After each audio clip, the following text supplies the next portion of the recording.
La Toshka was a drama written by French dramatist Victorien Sardou.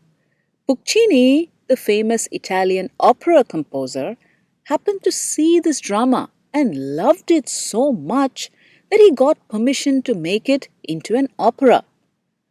The story has three main characters: famous opera singer Floria Toshka, her lover, artist Mario Cavaradossi, and Baron Scarpia, the evil and corrupt head of Rome's police force. It is a complicated story, but here is a summary for you. Floria falls in love with Mario. Scarpia, who has taken a fancy to Floria, conspires to get Mario arrested.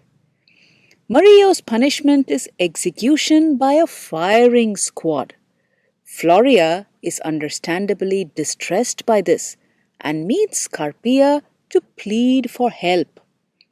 Scarpia agrees to spare Mario if Floria spends the night with him. He will then ensure that the firing squad's rifles don't have real bullets but blanks instead.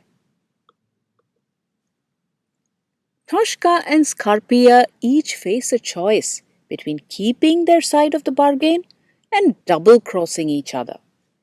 If Toshka gives in, her lover's life might be saved if Scarpia keeps his end of the bargain.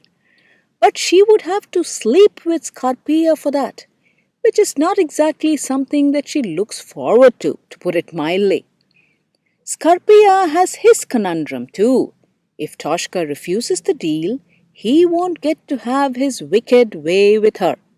And if she does agree, should he actually spare Mario's life, or should he execute him anyway? So both have a tough choice. What does Toshka do? She sees a knife on the table and figures out how she can double-cross Scarpia. She agrees to his proposal so that he can keep his end of the bargain, but actually stabs him with a knife when he comes close to her. Unfortunately for her, Scarpia has already worked out a double cross himself. He has deceived her too by not really telling the firing squad to use blanks.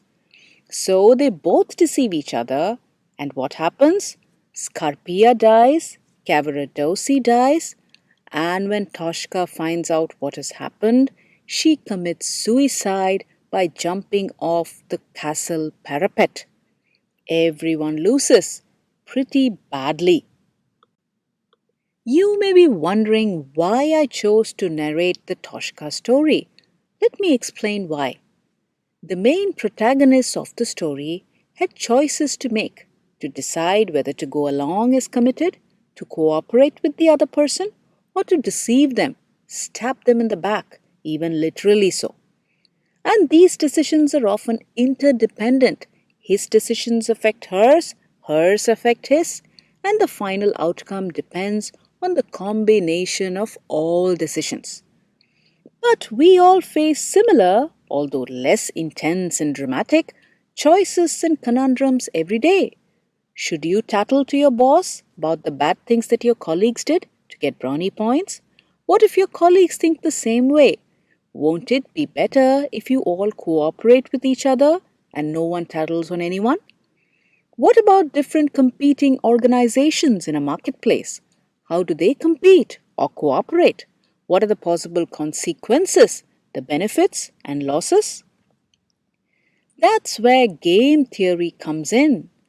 Game theory can help you understand all the stakes involved and the various possibilities and their consequences, so that you can arrive at a more informed and optimum decision and strategy, or better still, maybe find ways to cooperate and collaborate to optimize everybody's payoff.